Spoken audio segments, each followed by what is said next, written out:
तो साथियों, लगातार आज जैसे हम सुबह से ही अपनी पूरी कवरेज, पूरी रिपोर्टिंग दिखा रहे हैं, इस माधव उद्यान, माल डिस्ट्रिक्ट, लखनऊ, जो खास तौर पे यहां पर हमारे साथी माधवेंद्र जी, जो यहां पर पूरे माधव उद्यान में बहुत ही इन्होंने हमको अभी तक इसके पहले भी विस्तृत जानकारी दी, अपने पूरे फार्म हाउस की, अपने पूरी ऑर्चर्ड की। और खास तौर पे अब अगर मैं बात करना चाहूं आपसे साथियों, एक मैं बहुत ही यहां पर इसी माधव उद्यान में, इसी मैंगो फेस्टिवल, मैंगो एग्जीबिशन 2024 में एक बहुत ही खास स्टॉल में हूं, और वो खास स्टॉल है मेव। मेव में इनका एक पंच लाइन, एक टैग लाइन भी है, ड्रिंक ऑफ द गॉड्स। ये मेव है, drink of the gods. Madhavendra ji, सबसे पहले भगवान को याद करते हुए drink of the gods, mead आप क्यों कहते हैं? नमस्कार, मेरा नाम माधवेंद्र है और मैं माल का रहने वाला हूं। माल मतलब मलियाबाद के बगल, विश्व प्रसिद्ध आम जहां पर होता है मलियाबाद, वहां का रहने वाला हूं। और हम लोग यहां पर आज माधव उद्यान में खड़े हैं। माधव उद्यान में हम लोग आज मेव, जैसा ऊपर लिखा हुआ, ऊपर दिखाइए, मेव बाय एम्ब्रोसिया। मेव का मतलब है आयरिश में गॉडेस ऑफ इंटॉक्सिकेशन, मतलब नशे की देवी, और एम्ब्रोसिया का मतलब है food and the drinks of God. तो ये दोनों चीजें एक दूसरे से मेल खाती हैं इस तरीके से कि हम यहाँ जो दैवी फल पैदा कर रहे हैं, जिसका नाम आम है, जो विश्व का प्रसिद्ध फल है, विश्व में मलियाबाद का पूरे विश्व भर में नाम है, तो हम इस फल से जो है, और इसके साथ एक और दैवी तो हम जो है इसके साथ दैवी शहद जो है, दैवी फल के साथ दैवी शहद मिला के इसको हम मिश्रण करके ड्रिंक बना रहे हैं, जिसको मेव बोला जाएगा। मेव में हम लोग जैसे शहद हो गया, कच्चा आम हो गया, शहद हो गया, अदरक हो गई, शहद हो गया, Honey mulberry, Honey ripe mango. तो अलग अलग प्रकार से हम लोग शहद के मिश्रण के साथ आम को मिला के, शहतूत को मिला के, जामुन को मिला के, केले को मिला के, अदरक को मिला के, अदरक और नींबू को मिला के अलग अलग प्रकार का हम लोग जो है ड्रिंक बनाने का, स्पाइसेस और दालचीनी वगैरह का। एग्जैक्टली जी, इसको मीड बोला जाता है। जैसे विदेश में हम लोगों के अर्थवेद में भी इसका वर्णन रहा सोमरस के नाम से। वेस्टर्न कंट्रीज में इसको मीड बोला जाता है। वाइकिंग्स जब युद्ध जीतते थे उसके बाद सांड के सींग में इसको पिया करते थे, इसको मीड बोला जाता था। हनीमून जो नाम पड़ा, लोगों के हर एक व्यक्ति के जीवन में हनीमून महत्व बहुत बड़ा रखता है। हनीमून शब्द, हनीमून इसीलिए नाम पड़ा हनीमून का कि जब वेस्टर्न कंट्रीज में जोड़े की शादी होती थी तो जोड़े को एक महीने तक, एक मून के लिए 1 महीने तक फ्री सप्लाई दी जाती थी हनी मीड की। तो इसीलिए इसका नाम हनीमून पड़ा कि भैया अपने परिवार को आगे बढ़ाएं, क्योंकि इसके अंदर antioxidants, anti ageing, curative properties, anti inflammatory properties और एक शरीर की ताकत बढ़ाने की क्षमता होती है इस ड्रिंक के अंदर। तो इसीलिए इसका नाम हनीमून का नाम। माधवेंद्र जी, अब मैं आपसे चाहता हूं, चलिए हम लोग थोड़ा अंदर चलते हैं। काउंटर के अंदर मैम भी खड़ी हुई हैं और थोड़ा जानना ये चाहेंगे कि जो अलग अलग कंटेनर्स हैं, हमारे कैमरा पर्सन भी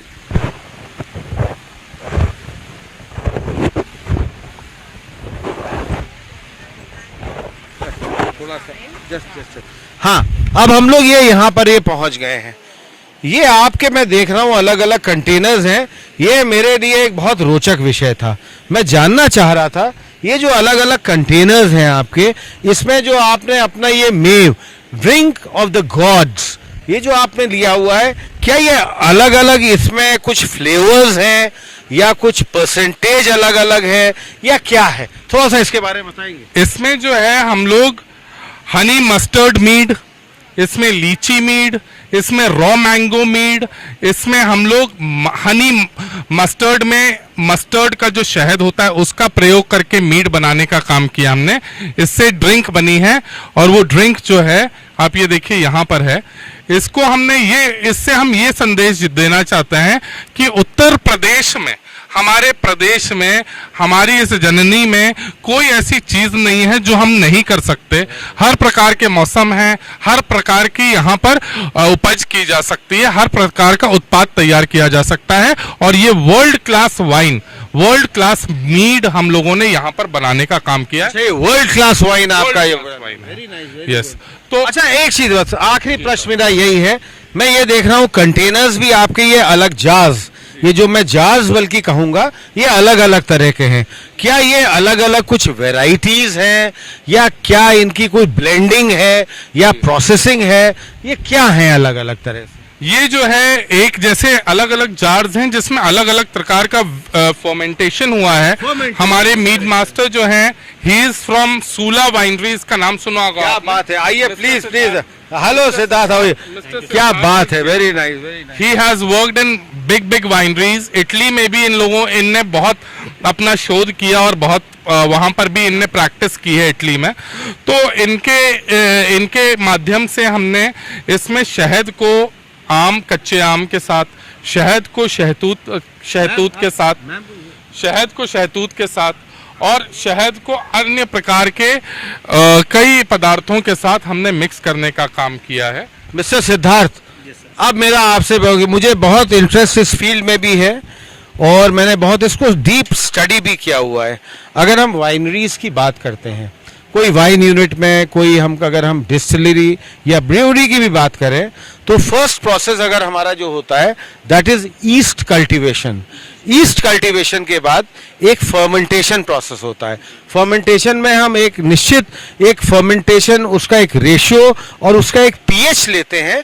उसके बाद जो है पूरा प्रोसेस डिस्टिलेशन में जाता है।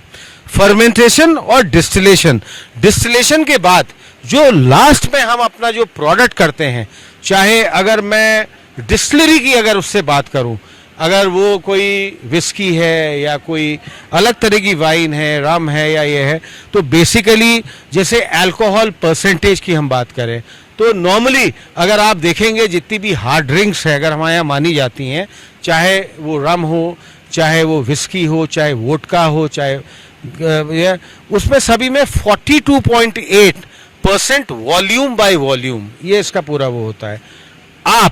ये आपका क्योंकि एक बहुत बड़ा अपने आप में भी है और हमको माधवेंद्र जी ने भी बहुत विस्तार से भी बताया कि एक फर्मेंटेशन प्रोसेस, क्योंकि फर्मेंटेशन के बाद ही डिस्टिलेशन प्रोसेस होता है।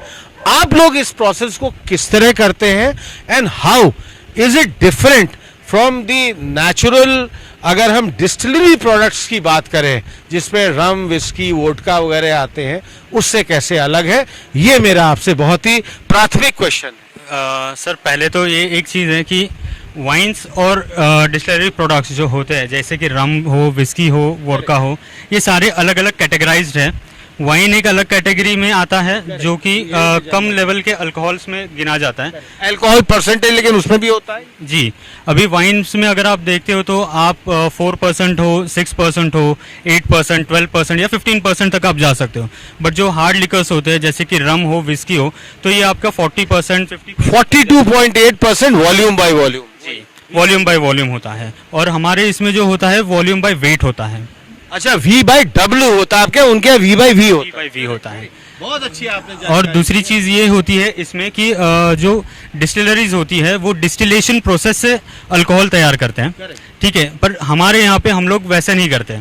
जो मीड्स हो या फिर वाइन्स हो, इनको फर्मेंटेशन किया जाता है। जो उनके अंदर जो नेचुरल शुगर्स प्रेजेंट होती है उन्हीं को फर्मेंट किया जाता है, उन्हीं से अल्कोहल जनरेट होता है उसी के अंदर, और इसको हम लोग डिस्टिल नहीं करते। ये अल्कोहल उसी के अंदर रहता है विद दैट होल लिक्विड। सो ये इसीलिए हम लोग जो अल्कोहल परसेंटेज इसका बोलते हैं वॉल्यूम बाय वेट, इसीलिए हम लोग बोलते हैं क्योंकि इसमें अल्कोहल भी है आपका, और जो वेट जो आता है वो आपका जो बाकी का जो लिक्विड है उसी के साथ आता है। अभी आप बाकी के अगर लिकर्स में देखते हो तो उसमें भी आपको अलग अलग फ्लेवर्स मिलते हैं, बट वो सारे के सारे जैसे रम, विस्की, वोडका इसमें कैटेगराइज होते हैं।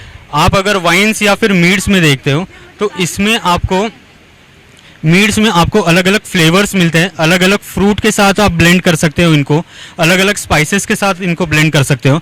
जैसे कि अभी हम लोग ने किए हुए जिंजर लेमन है, मलबरी है, फिर हमारा लीची भी है जो हम लोग ने अभी लेटेस्ट बनाया हुआ है। इसके साथ हम लोग ने एक शोमिड भी बनाया हुआ है जो कि प्योरली बेस्ड ऑन हनी होगा, जिसमें कि कोई भी एक्सटर्नली मतलब कोई फ्रूट का कुछ नहीं होगा या कोई स्पाइसेस नहीं होगा। ये जस्ट एक बेस्ड कंप्लीटली हनी होगा जो फर्मेंट किया गया है, जो कि अभी 12% के हिसाब से हम लोग ने अभी बनाया हुआ है। सो ये अलग अलग फ्लेवर्स में कैटेगराइज हो जाता है और ये कम्प्लीटली अलग है डिस्टिलरी प्रोडक्ट्स से। वो कम्प्लीटली जिसमें आपको प्योर अल्कोहल मिलेगा, इसमें आपको अल्कोहल के साथ अलग फ्लेवर्स और एक अच्छा खासा वॉल्यूम भी मिल जाता है। क्या बात आपने कही। और मैम आपसे थोड़ा मैं बात करना चाहूंगा, एक मेरा अंतिम प्रश्न, क्योंकि बहुत ही विस्तार से, बहुत अच्छा सिद्धार्थ भाई आपने बहुत अच्छा एक्सप्लेनेशन दिया, क्योंकि मैं काफ़ी कुछ, चाहे वो डिस्टिलरी लाइन हो, चाहे वो ब्रीवरी लाइन हो, चाहे मेडिसिन लाइन हो, मेरा इसमें बहुत दखल रहा हुआ है, मेरी बहुत पकड़ है और मैंने इसमें बहुत काम भी किए हुए हैं, तो मैं इनको बहुत अच्छी तरह समझता भी हूँ। और आपने जो थोड़ा सा एक ये बेसिक डिफरेंस बताया, ये जो अंतर बताया, अपने आप में है। मैम आपसे मेरा एक बड़ा प्रमुख प्रश्न है कि आप लोग इतने बढ़िया तरह से, सर से मेरी बहुत अभी लंबी विस्तार से बात हुई और ये बात है, और अब मेरा आपसे अंतिम प्रश्न यही बनता है कि जो जितने सारे प्रिपरेशंस हैं, क्या ये मार्केट में भी अवेलेबल हैं या आगे आपकी कुछ फ्यूचर अपनी इस तरह की वो है कि इनको मार्केट में आप अवेलेबल भी कराएंगी या करेंगी? आपका क्या सोच है इसमें, थोड़ा सा हमारे सभी दर्शक जानना चाहेंगे, क्योंकि जब हमने इसके इतने टेक्निकल एस्पेक्ट में बात कर ली, मैं आपसे मार्केटिंग एस्पेक्ट की बात करना चाहता हूँ। हम ये मार्केट में अगस्त में लॉन्च करने जा रहे हैं नोएडा सेक्टर में, और फिर लखनऊ में सारी जगह ये अवेलेबल होंगे। पापा ने जो है, मेरे father in law 70 to 80 varieties of mangoes grow किए हैं यहाँ पे। हस्बैंड ने नए वैरायटीज ऐड ऑन किए हैं, एडिशन इन द फैमिली। सो आप सोचिए, एक रॉ मैंगो से एक मीट बना है। There are another 70 varieties of mangoes to add on in the family. तो अभी टेस्टिंग चालू हुई है, इट्स इन प्रोसेस। अगस्त में ये लॉन्च होगा नोएडा में, और फिर सारे क्षेत्रों में, लखनऊ वगैरह में भी आप लॉन्च करेंगे? बिल्कुल बिल्कुल। नोएडा से लेके ये बाद में सारे क्षेत्रों में अवेलेबल होंगे। डिमांड आ गई एकदम। Oh very nice, very good, very good. के जो सबसे बड़े एक्सपोर्टर हैं, उनने कहा कि आपका प्रोडक्ट इतना अच्छा प्रोडक्ट है, आप इसको एक्सपोर्ट से क्यों नहीं चालू करते हैं? यूपी बाद में लॉन्च करिए, पहले एक्सपोर्ट करिए। तो उसके लिए भी बातचीत चल रही है, मे बी एक्सपोर्ट करेंगे और साथ ही साथ हम लोग नोएडा लॉन्च करेंगे, फिर लखनऊ, आगरा, ऐसे करके। अच्छा, मतलब ये आपके स्कैंडिनेवियन कंट्रीज में बहुत डिमांड है इसकी, क्योंकि वहाँ जाड़ा पड़ता है और वहाँ पर मसालों का, फल का और नेचुरल ड्रिंक्स का लोग अपनी ताकत बढ़ाने के लिए उपयोग करते हैं। बहुत आपने अपनी बढ़िया बात बताई। हमारी तो आपसे यही आशा है कि इतनी जल्दी से जल्दी आप अपना एक्सपोर्ट का तो नंबर 1 पे अपनी प्रायोरिटी में रखिए, और ख़ास तौर पे जैसे मैम आपने भी बताया कि नोएडा से हम स्टार्ट करें और लखनऊ में भी, क्योंकि एक्चुअली लखनऊ में भी this certainly is going to be a very new market.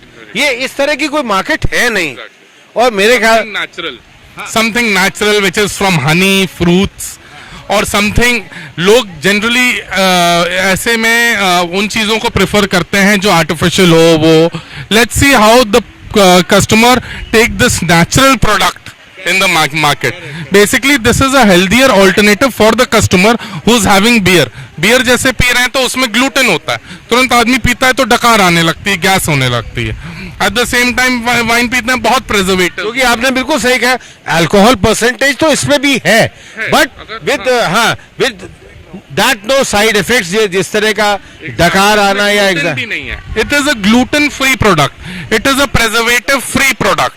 We won't be adding बहुत कम मात्रा में हम लोग प्रिजर्वेटिव्स ऐड कर रहे हैं, और ग्लूटेन बिल्कुल भी नहीं होगा हमारे। माधवेंद्र जी, हमारे इस चैनल मिसाल टुडे की तरफ से मैं समझता हूं शायद हमने पहली बार इस तरह की पूरी कवरेज की, और शायद किसी चैनल ने भी और कहीं पर भी मीडिया में इस तरह की बात आज तक कभी चली नहीं है। आपने बहुत अच्छा विषय में हमको, मैम आपने भी बहुत, और सिद्धार्थ भाई आपका मैं बहुत ही शुक्रिया हुआ, क्योंकि आपने हमको ये जो टेक्निकल एस्पेक्ट हो सकते हैं विच में be very different from a distillery और अ ब्रीवरी, आपने हमको बहुत अच्छी तरह बताया। हमारी आपको बहुत बहुत हार्दिक शुभकामनाएं, अनेकों बधाइयां और बहुत thank you sir, thank you so much. Thank you.